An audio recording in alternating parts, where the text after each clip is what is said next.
Shalom warga kerajaan, masih bersama dengan saya Roy Setiawan di dalam program podcast GBI Rock Surabaya, Kingdom Insight is Gift for You.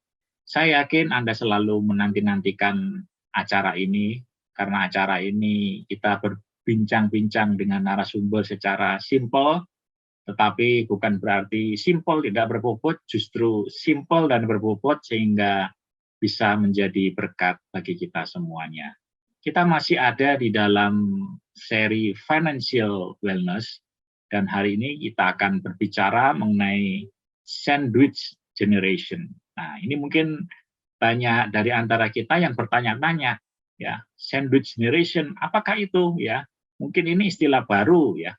Mungkin ini baru pertama kali kita dengar dan baru pertama kali kita tahu. Nah, kita akan mengupasnya pada episode kali ini bersama dengan Bapak Yuwono Sudirgo yang sudah hadir bersama dengan kita.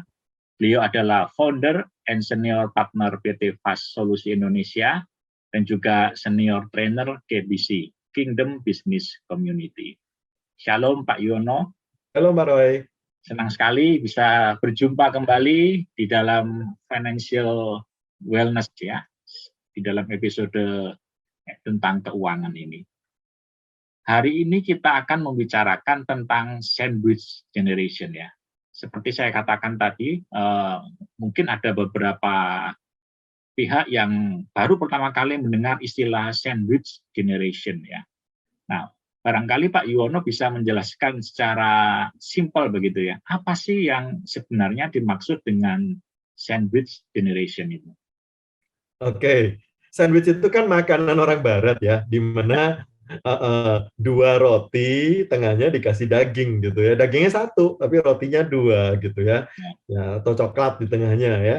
Dan tentu kalau dulu kita masih kanak-kanak, rotinya nggak dimakan, makan dagingnya atau makan coklatnya aja, Pak. Karena yang manis yang tengah, Pak. Yang enak yang tengah. Ya. Nah, inilah kenyataan ya. Jadi sandwich itu istilahnya satu yang mencari nafkah, ini yang punya penghasilan, yang manis tadi, yang enak ya. Sementara rotinya dua, Pak, yang membutuhkan istilahnya dari penghasilan kita itu ada yang di bawah, berarti anak-anak kita, kemudian yang di atas, mungkin orang tua kita. Nah, ada pencari nafkahnya kita di tengah. Mungkin kalau bahasa Indonesianya, kalau orang bule makannya sandwich roti, orang Indonesia makanya penyet. Nah, ini istilah yang mirip barangkali ya. Kita udah tahunya tempe penyet, ayam penyet, penyet. Ya kita tuh dipenyet gitu ya, di tengah-tengah begitu kira-kira seperti itulah. Ya, itulah kenyataan fakta hari ini kalau kita tidak mempersiapkan dengan baik perencanaan keuangan masa depan. Karena zaman dulu Pak, memang saya termasuk masih sandwich generation. Saya masih menanggung orang tua, masih menanggung anak-anak ya. Jadi saya termasuk generasi penyetan tadi, Pak. Karena zaman dulu orang tua kita belajar tentang perencanaan keuangan. Ada dua ya, mungkin yang secara jasmani mereka akan berkata begini. Ini ayatnya ayat yang duniawi lah ya. Banyak anak, banyak rezeki, Pak. Itu ayat duniawi, Pak. Zaman dulu cuma diajari begitu, makanya orang tua saya anaknya 6. Sederhananya nanti dia berpikir masa dari 6 itu 2 aja jadi orang, bukan yang 4 jadi kucing ya. 2 sukses, itu nggak bisa menghidupi menopang saya waktu masa tua saya. Nah, problem hari ini kita nggak punya 6 anak, Pak. Artinya mengharapkan 2 dari 6 gimana? Anak saya cuma 2 atau 3 paling banyak. Ya artinya kita tidak lagi bisa mengharapkan bergantung kepada anak-anak kita. Beda zaman orang dulu. Mungkin yang rohani ayatnya lain, Pak. Ya, kesusahan sehari cukuplah buat sehari. Jadi dia nggak pernah mempersiapkan masa depan. Betul dia nggak memikirkan kesusahan masa depan, kesusahan sehari cukup sehari. Lupa, di masa depan dia nyusahin banyak orang, Pak. Nyusahin gereja, nyusahin teman-teman. Karena harus menopang dia. Kalau nggak punya apa bukan anaknya ya. Kalau anaknya nggak siap. Jadi betul nggak susah buat dianya buat masa depan, tapi nyusahin orang lain kan salah lagi. Jadi dua-duanya hari ini kita coba perbaiki generasi hari ini. Saya berharap kita lepas dari yang namanya sandwich generation. Ya, gimana caranya? Ya tentu ada langkah-langkah yang harus kita lakukan supaya biarkan generasi sandwich ini berakhir di saya begitu ya. Generasi berikut sudah tidak ada Pak sandwich generation. Berarti tugas saya yang udah istilahnya masih punya anak-anak ya, harus mempersiapkan masa depan saya lebih baik. Jangan menggantungkan ke anak-anak saya. Dan tugas anak-anak, ya kalau boleh satu hari mereka mandiri juga, mereka nggak perlu menanggung saya lagi, karena saya udah bisa menyiapkan masa depan saya dengan baik. Dengan demikian, maka generasi berikut sudah tidak ada sandwich generation, Pak. Gitu. Yang ada pizza generation. Kalau pizza itu kan rotinya di bawah, dagingnya semua di atas, Pak. Nggak ada roti lagi di atasnya, Pak. Itulah awalnya sandwich ya, Pak ya. Orang lebih sentuh pizza kali ya. Begitu. Iya, Pak Yono, kalau begitu sandwich generation itu tidak terjadi secara otomatis begitu ya. Tetapi memang ada faktor-faktor tertentu yang memberi pengaruh begitu ya, sehingga akhirnya terjadi sandwich generation itu ya. Betul. Jadi prosesnya sudah berjalan sekian lama dan tidak dipersiapkan dengan baik. Itu akhirnya terjadilah generasi sandwich ini. Ya, seperti itu. Jadi ini kalau saya udah terjebak, istilahnya bukan terjebak ya, di posisi seperti inilah begitu lebih tepatnya ya. Ya kita harus mencoba ya bagaimana bertahan paling enggak untuk menyeimbangkan untuk saya tetap bisa bertanggung jawab. Kan saya nih ada di tengah nih sekarang ya. Ada di atas menanggung orang tua, ada di bawah menanggung anak-anak. Sementara saya harus survive untuk ke depan jangan menggantungkan ke anak-anak, ya kan? Jadi saya harus menata lebih bijaksana. Pertama, harus tahu prioritas kebutuhan kita, Pak. Ya, prioritas kebutuhan kita. Mungkin kalau dihitung, misalnya, berapa, saya di tengah nih ya, saya di tengah. Berapa yang dibutuhkan oleh saya untuk masa depan, ya saya harus sisihkan. Ini yang untuk saya pribadi, pensiun saya, hari tua saya, gitu ya. Sambil saya tetap harus memenuhi kebutuhan orang tua dan kebutuhan anak-anak. Jadi ada 3, Pak. Pertama, buat diri sendiri yang dipersiapkan, ini untuk masa depan. Untuk masa kini, masa saat ini, anak-anak masih butuh kita, orang tua masih butuh kita, tetap kebutuhannya harus dipenuhi. Jadi ada 3 malah yang harus dipenuhi secara prioritas. Kalau income-nya terbatas, bagaimana? Ini pertanyaan yang kadang-kadang begitu ya. Saya punya 3, saya income-nya 1, tapi ada 3 yang ditanggungnya, orang tua, diri sendiri, untuk masa depan, dan anak-anak. Bagaimana persiapannya? Nomor 1, prioritaskan keluarga inti dulu.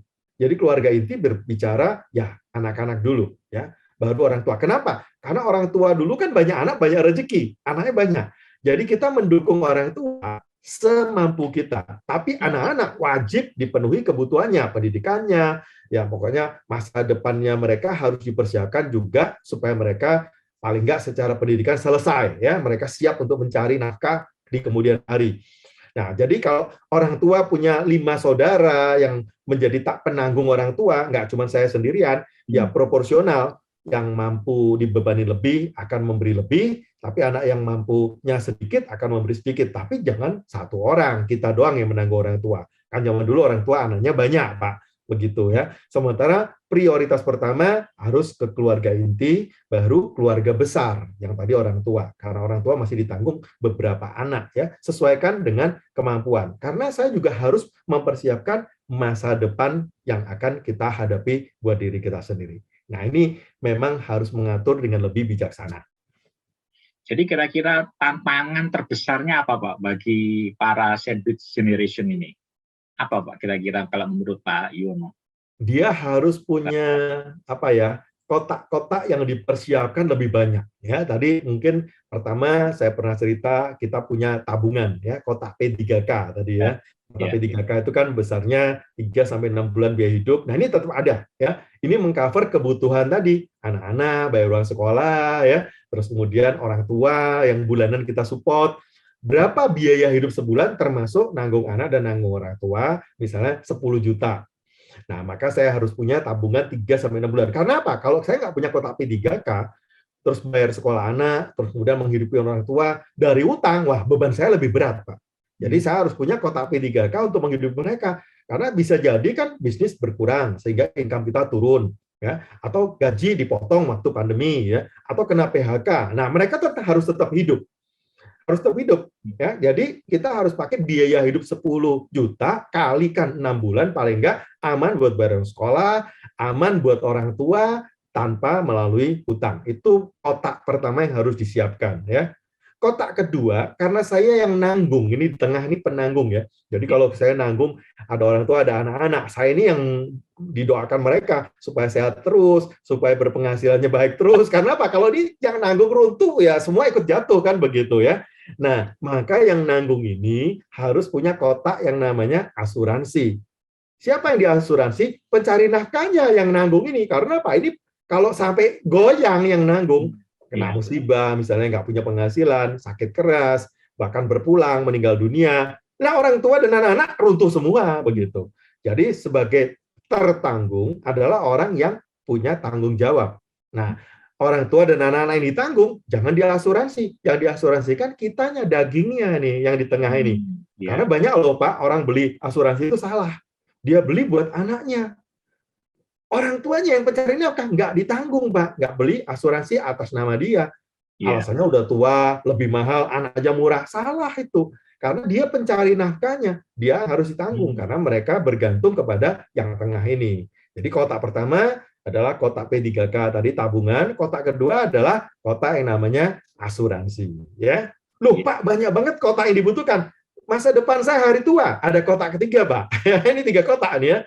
Namanya kotak dana pensiun. Ini kan supaya nanti nggak bergantung saya ke anak lagi. Anak saya jadi sandwich berikutnya nih. Dia nanggung anaknya, cucu saya, dia nanggung saya. Wah, kapan selesainya nih sandwich generation-nya ya? Turun-temurun. Nggak boleh terjadi kan? Harus berhenti di kita. Berarti kotak ketiga namanya kotak dana pensiun. Saya harus punya pendapatan lebih supaya ada lebihnya untuk masa depan. Nah, untuk dana pensiun persis dengan ucapan Yusuf yang mendapat hikmat zaman waktu berhadapan dengan Firaun. Selama masih punya penghasilan, berkelimpahan, saya masih punya gaji, masih sehat, saya harus menyisihkan paling sedikit buat dana pensiun saya itu 20%. Ini persis yang ditulis Alkitab, 1/5, ya 20%. Saya pernah ketemu dengan orang-orang di Kementerian Keuangan dan OJK, ya, mereka punya kewajiban dana pensiun yang istilahnya diselenggarakan pemerintah namanya BPJS Ketenagakerjaan. Mungkin kita tahu ya, jaminan hari tua, jaminan pensiun, itu kecil sekali Pak. Hanya bayar kalau sebagai karyawan ya, sekian persen, 4,3%, nggak bakalan cukup. Saya nanya, ideal berapa? Jawabannya persis yang ditulis di Alkitab. 1/5 berarti 20%. Nah, kalau ditambah lagi 20% yang saya harus siapkan buat masa depan saya sendiri, pensiun saya, income saya kan harus lebih besar Pak. Untuk kotak P3K harus punya kotak isi 10% misalnya ya. Ini udah di luar yang ke Kaisar, ke Tuhan loh. Ya pajaknya dan juga untuk Tuhan per bulan yang kita kembalikan. Untuk tabungan 10%, ini yang untuk yang dana darurat, 20% untuk dana pensiun. Nah, sisanya buat kebutuhan anak, kebutuhan orang tua, dan kebutuhan masa sekarang. Berarti tidak ada cara lain, ya kita harus berhikmat bagaimana mendapatkan income tambahan tanpa kita mengabaikan ya tentunya keluarga ya, jangan terus kerja lupa anak lupa keluarga ya jangan ya. Bagaimana bicarakanlah dengan keluarga. Jadi kita harus terbuka bahwa beban kita ini kalau anak-anak udah mulai besar-besar, apa yang mereka bisa bantu, nah ini harus dibicarakan, libatkan. Anak sekarang kreatif Pak soalnya Pak. Ya, mereka akan tahu posisinya satu hari misalnya. Kalau dulu orang tua saya itu istilahnya anaknya 6. Habis Pak buat sekolahin anak. 6 sarjana semua. Nggak bisa nabung buat masa depan. Makanya saya sadar orang tua saya bukan anak-anak. Karena anaknya 6, dia nggak punya 20% buat masa depan. Kotak yang dana pensiun nggak punya Pak. Sehingga hari ini dia terpaksa menggantungkan ke kita. Nah, kita kan harus menyiapkan 20% ini gitu. Tapi berhubung anak kita cuma 2, ya mudah-mudahan bisa ngatur pendapatan tambahan ya, libatkan. Tapi saya kasih ide ya, saya kasih tips. Waktu itu ibu saya juga punya hikmat. Caranya gimana? Caranya jangan nyuruh keluarga untuk bekerja, Pak. Terus kemudian dikumpulkan seluruh si keluarga, Bapak kumpulin anak istri, makan malam, terus kemudian pidato. Kata Pak Juwono, kata Pak Juwono lagi ya, mulai sekarang kalian harus bantu Bapak cari uang, kerja. Waduh, Bapak habis dengar podcast apa? Galak ya, terus ikut-ikutan Pak Presiden lagi kerja ya. Bukan ya, caranya bukan begitu. Kalau disuruh marah nanti, Bapak gimana sih yang tanggung jawab ya, Bapak harus tanggung jawab dong gitu ya. Cari duit dong, enggak ya, jangan menyuruh. Tapi caranya gimana? Nah, ceritanya saya sharing dikit ya. Caranya dipuji. Nah, ini kata yang luar biasa, Pak ya. Dikasih pujian. Ceritanya waktu saya SMA dulu, kalau SMA rapot masih diambil orang tua, Pak ya. Jadi bulan Desember waktu saya ambil rapot, orang tua ambil pulang, dia memuji saya. Wah, rapot kamu bagus. Ya bilang gitu ya. Ini rapot kamu bagus nih. Kata gurunya kamu rankingnya naik. Wah, dipuji dulu senang dong. Tapi tadi waktu Mami nunggu, ada teman Mami tuh ya teman kamu juga orang tuanya kan yang nunggu. Adiknya kelas 6 SD. Kelas 6 SD, jadi waktu Desember rapotan itu habis ngambil rapot adiknya, rapotnya jelek. Gurunya bilang ini terancam nggak lulus nih, nanti ujian nasional bulan April kan, ini Desember pertengahan tahun rapotnya jelek.